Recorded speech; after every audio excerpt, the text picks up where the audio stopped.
Estuvimos con un grupo de como 15 personas no creyentes que nosotros habíamos invitado a un evento donde había una muy buena presentación en video del Evangelio, y luego nos agrupamos en grupos de como 10, algunos cristianos, algunos no cristianos, para que los buscadores o los que habían venido como invitados pudieran opinar. Y un hombre sentado a mi lado me dijo: no me gusta nada del mensaje de perdón, porque ustedes dicen que si un hombre ha cometido asesinato y violaciones de mujeres, él puede aceptar a Cristo como 10 minutos antes de su muerte y iría al cielo. Es que no creo nada de eso. Es que y me preguntó también, ¿qué van a estar haciendo en el cielo? ¿Van a estar cometiendo los mismos crímenes? Y entonces yo dije, yo tengo otra pregunta para ustedes. ¿Qué hace el Evangelio? ¿Qué hace? Entonces, ¿qué es lo que el Evangelio? Si en verdad yo acepto la redención de Cristo, ¿cuál es el efecto de esa redención en mí? ¿Qué hace el Evangelio? ¿Solo me perdona? Se me transforma. ¿Me convierte en qué? Una criatura. ¿Qué hace qué? Una criatura. ¿Una criatura que qué? ¿Una nueva criatura que hace? ¿Para qué? ¿Con qué propósito? ¿Con qué propósito? Servirle, obedecer. Correcto. Entonces, lo que Dios estaba diciendo principalmente en la obra redentora de Cristo fue reconvertirme en ese Adán obediente. Es decir, recrearme para que fuera obediente. Entonces es el mayor fruto del Evangelio, la obediencia. ¿Ok? Pero hay que tener mucho cuidado, porque no somos justificados por nuestra obediencia. No hay ningún mérito en mi obediencia. Por gracia, Dios ha decidido premiar mi obediencia, pero no merezco nada. ¿Qué dijo Jesucristo en una palabra? Un siervo que obedece, ni tengo que decirle gracias. Está haciendo lo que debe hacer. Ni tengo que decir gracias. Lo que dijo Jesucristo. Ni tiene que decirme gracias a mí por obedecerme. No, te crié para que me obedecieras. Obedéceme. Entonces Cristo murió en la cruz, sí, para perdonarme, pero también para recrearme. Para crear de mí nueva criatura. ¿Para qué? Para que yo hiciera las buenas obras que Él había creado de antemano para que yo anduviese en esas obras. Donde Efesios 2:10. Entonces, ¿cuáles obras? ¿Cuáles obras debo de hacer? ¿Cuáles? ¿Y cómo?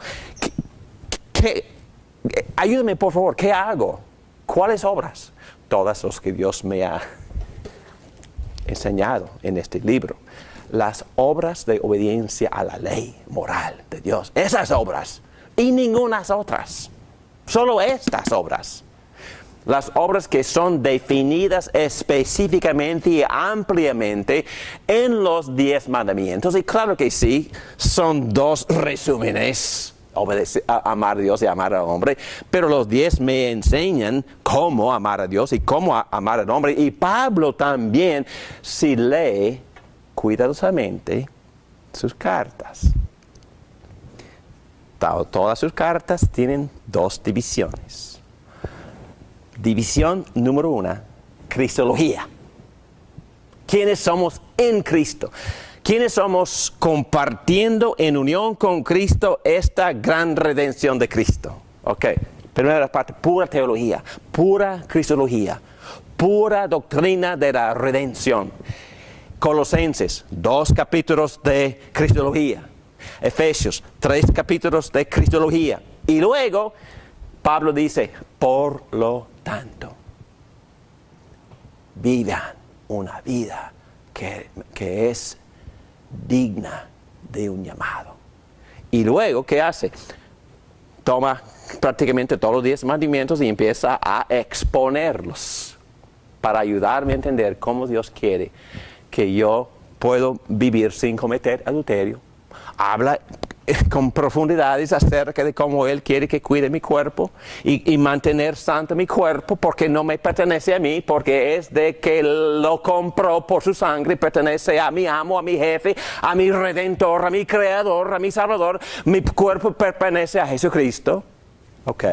Entonces, detalladamente, Dios, por medio de su apóstol, guiado por el Espíritu Santo, me instruye cómo vivir como un hijo obediente en esa área de no cometer adulterio. Pero Él expone en todas las áreas de mi sexualidad y todas las áreas del matrimonio, en todas las áreas de cómo el hombre debe de dominarse, manifestando el fruto de dominio propio. Entonces, en Colosenses lo hace, en todas las cartas, en las 2 cartas a los Corintios, en capítulo 5 del libro de carta a los Efesios. Entonces, detalladamente, él va exponiendo, describiendo cómo una nueva criatura unida a Jesucristo, viviendo, morando en Cristo, pueda por el poder de Cristo, por medio del mismo poder que resucitó a Cristo de la muerte, que mora en el creyente unido a Cristo, como esa persona pueda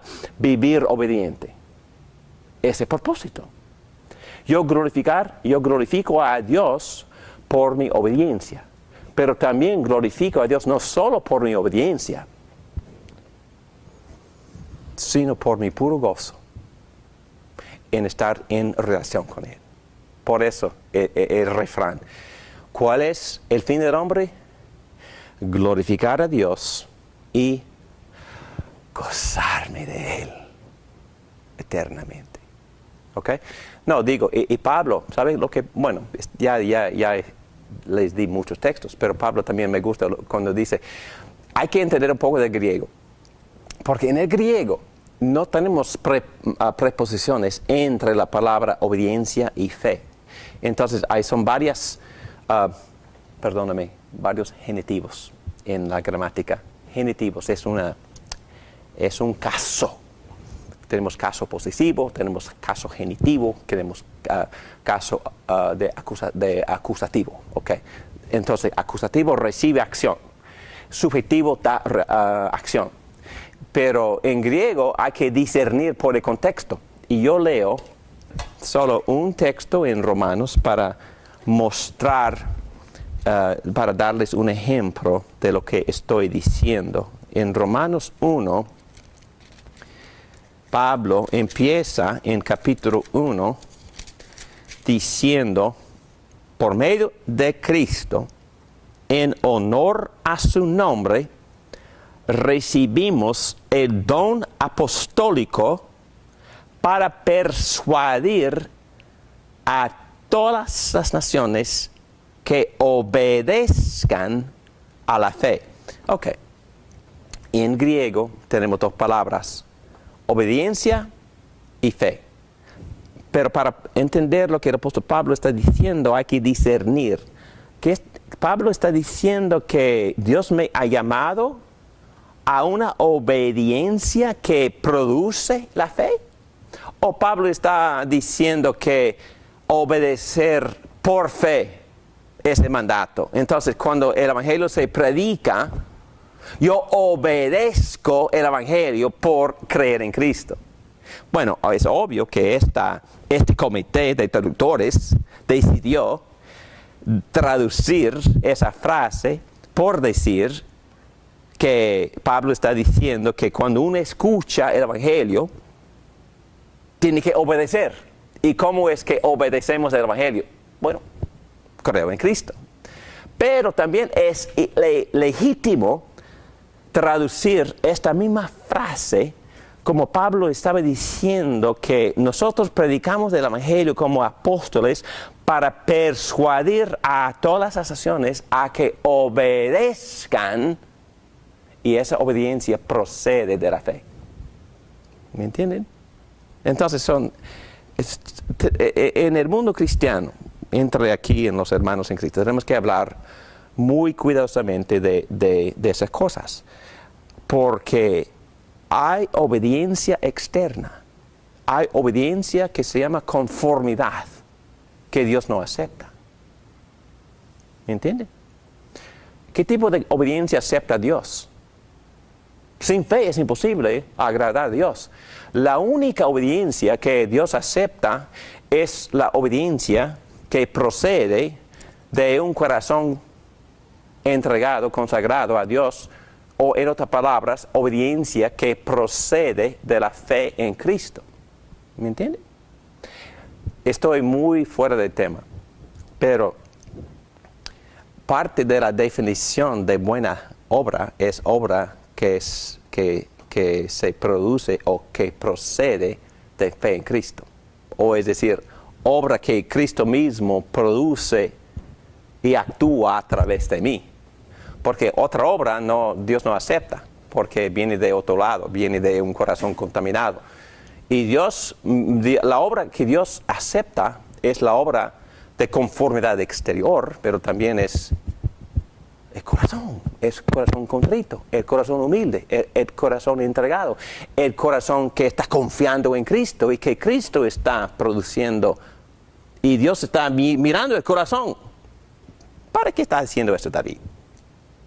Y yo puedo tener un montón de motivos pecaminosos para vangloriarme, para lucirme bien, para impresionar a tal fulano.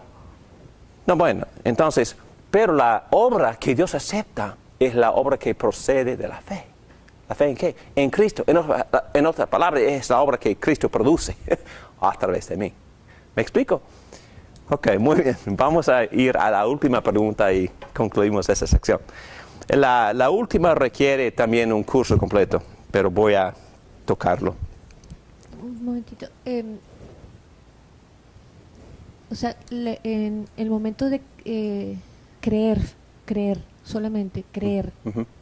en Cristo, Uh-huh. eso nos produce una obra. De inmediato. Dios, De inmediato. el amor, el creer en lo que Jesucristo, en todo, que Jesucristo es Dios, que Dios es nuestro creador, que Él nos creó, y todo lo que cuenta el Evangelio, los Evangelios y la Biblia. Yo creo, en el momento que yo creo en Dios, en Cristo, es como automático, es como que Dios mismo empieza a transformar mi vida y hace que yo produzca unas obras. De inmediato. De inmediato. Ahora, cuando no creo, pero tengo la enseñanza porque mis padres me dijeron, pero no creo, yo voy a hacer obras porque me dicen que las haga o por otras motivaciones, Sí. que no nacen de un corazón transformado por Dios. Es lo que estoy entendiendo, ¿no? Sí, por eso yo creo que La obra viene después. Primero creo y después viene la obra, ¿no? Y el que no cree, pues, o tiene un mal técnicamente entendimiento. hablando, el que no cree no hace buenas obras. Técnicamente hablando. Aunque las haga Sí, en el mundo. sí. Bueno, y tú y yo sabemos lo que digo, lo que estoy diciendo, ¿verdad? Es que obviamente Motivaciones. la gente pagana, la gente no creyente puede hacer cosas sumamente buenas y morales y beneficiosas. Pero ¿cuál es su motivación por las que lo está Exactamente, haciendo? entonces la Biblia dice sin fe es imposible agradar a Dios, entonces la buena obra técnicamente hablando sale de mi unión con Cristo, técnicamente hablando, para que Dios lo acepte, porque Dios también está mirando el corazón. Y cuando la pregunta se hace, ¿cuál quiere Dios? ¿Mi sacrificio o mi corazón contrito? Y la respuesta es... Corazón contrito La respuesta es... y humillado. Entonces, por favor, entonces, ¿es solo suficiente tener una buena actitud y nunca llego a la acción? No, es que Dios quiere dos cosas. Es un error, no quiero mencionar nombres, pero un alumno escribió un libro acerca de esto y me preguntó, me pidió que yo comentara sobre su libro. Y él con mucha elocuencia habló de corazón contrito, de corazón consagrado, pero él argumentó casi que eso fue suficiente. Pero si uno lee el mismo texto que estaba citando en Salmo 51, dice, crea en mí, oh Dios, un corazón limpio, versículo 10, y renueva la firmeza de mi espíritu. No me alejes de tu presencia, ni me quites tu Santo Espíritu. Devuélveme la alegría de tu salvación, y un espíritu obediente me sostenga. Y luego así enseñaré a transgresores tus caminos, y los pecadores se volverán a ti. Y sigue así.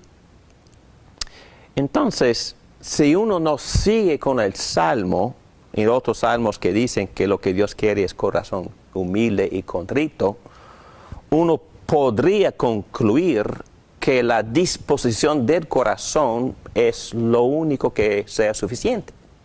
Pero hay que seguir. Y él dice, tú no te deleites en los sacrificios, ni te complaces en los holocaustos, de lo contrario, te los ofrecería. En otras palabras, Dios sí está rechazando los sacrificios que no se le ofrecen con este corazón contrito y humilde. Es lo que está diciendo. Pero sigue. El sacrificio que te agrada es un espíritu quebrantado. Tú, oh Dios, no desprecias al corazón quebrantado y arrepentido. Muy bien, ahí está la disposición del corazón.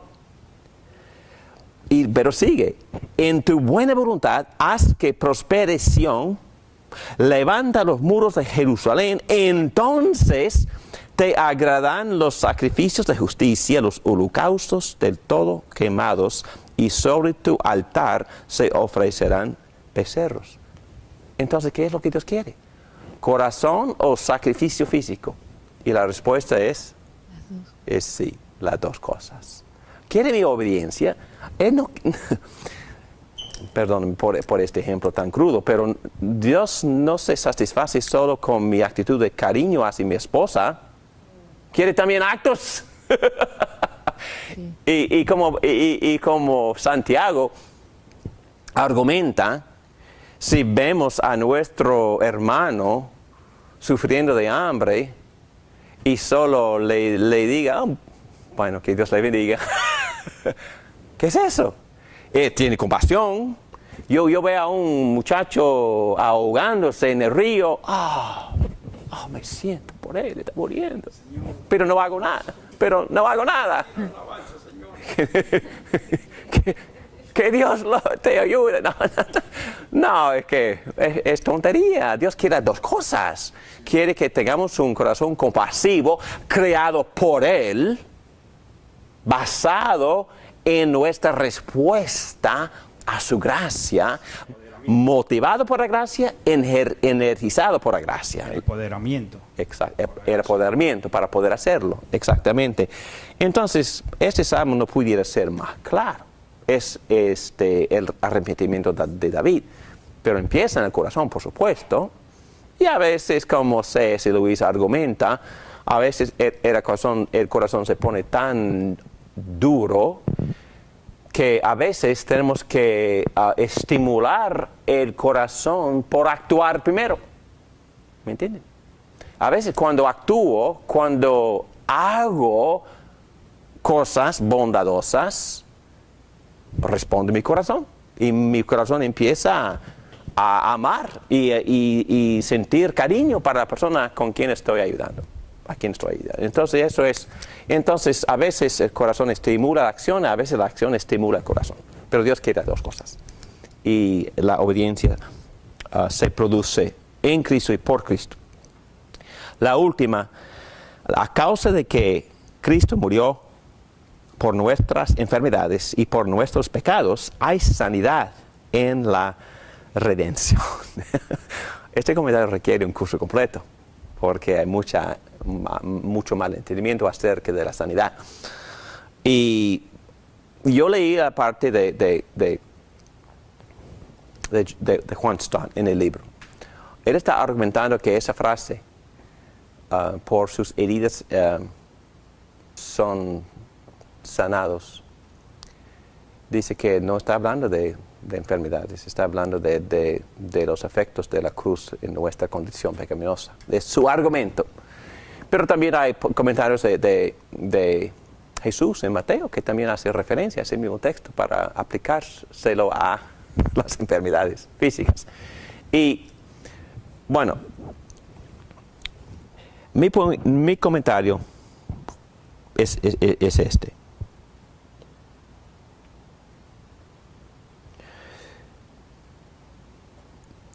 Cristo logró una redención completa en su obra, en la cruz y en su resurrección. Él logró la salvación de mi alma, de mi cuerpo y también de toda la creación física. Pero yo creo que hay que meter esta distinción entre ya y todavía no. Obviamente, la sanidad completa de mi cuerpo no se logra en esta vida, porque si Cristo no viene primero, no probablemente voy a morir. Y voy a morir de un defecto en mi organismo. Voy a morir de una enfermedad, de algo que falla.